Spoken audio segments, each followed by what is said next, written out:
ભાદરકા આજે લોકશાહીની વેદના સહન નથી થતી. લોકશાહીનો પ્રથમ પાયાનો એકમ ગામડું અને એનો મુખ્યો એ સરપંચ. સરકારની આબરૂ બચાવવા માટે સરકારના કહેવાથી આ લોકોએ કામ કર્યું અને બિલ આપવામાં સરકાર ઠાગાઠૈયા કરે છે. અનેક રીતે રજૂઆત કરી, ભાઈ બાપા કર્યા. છેલ્લે આજે 42 ગામના સરપંચોએ પોતાના બિલ સરકાર આપે એ ઉદ્દેશ સાથે ભૂખ હડતાલ કરવી પડે છે.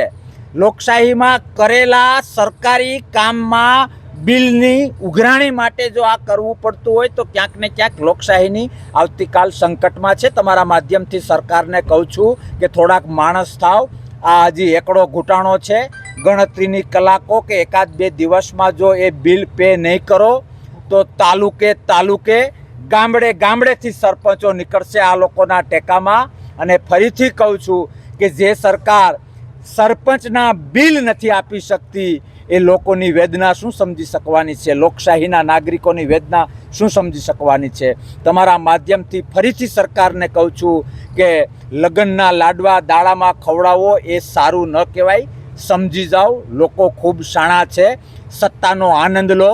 સત્તાનો નશો ખૂબ હેરાન પરેશાન કરી દેશે, ઘર ભેગા કરી દેશે. એ પહેલાં આ લોકો જે માંગે છે પોતાના સ્વાર્થ માટે નથી માંગતા. તમારા કહેવાથી એમણે ખર્ચો કર્યો છે. એ ખર્ચા તત્કાલમાં કલાક બે કલાકમાં કોઈ પણ બાના આપ્યા વગર પરિપૂર્ણ કરો એવી મેંદેડા સરપંચ યુનિયન અને દરેક સરપંચ વતી હું વિનંતી કરું છું. બાકી ખૂબ મોટા ઘા માટે, મોટા આંદોલન માટે તૈયાર રહેજો સરકાર, તમે અને તમારું તંત્ર. જી, મારું નામ જેડી ખાવડું. હું મેંદડા સરપંચ યુનિયનના ઉપપ્રમુખ તરીકે કામ કરું છું.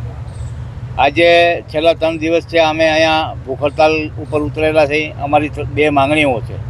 એક માંગણી એવી અમારી છે કે તાત્કાલિક અસરથી અમારા 5-6 મહિના પહેલાંના જે કામ થયેલા છે એના બિલો નથી કરતા, એ બિલો માટેની. બીજી માંગણી અમારી એવી છે કે 6 મહિના પહેલાંથી કામો ઠપ થઈ ગયા છે. ગામના લોકોના વિકાસો, જે રોડ રસ્તાના વિકાસો છે એ કામ બંધ કરાવી દીધા છે.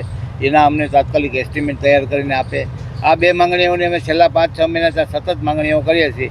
જિલ્લા વિકાસ અધિકારીશ્રીને અનેક વખત રજૂઆત કરવા અમે ગયા છીએ.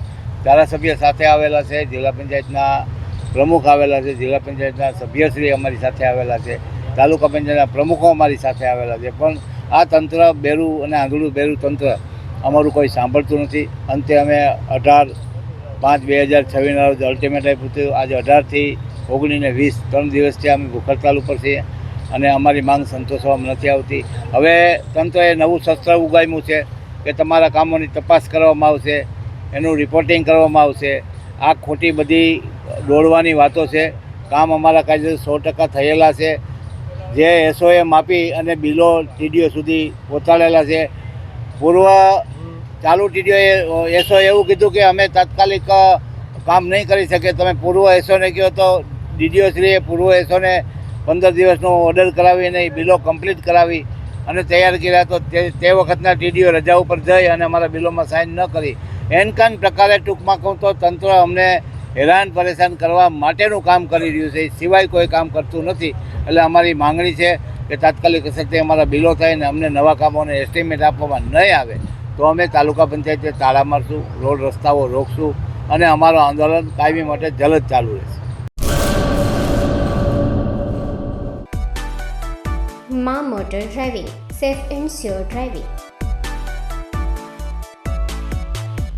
ડ્રાઇવિંગ એ શોખ સાથે આપની મોટી જવાબદારી પણ છે.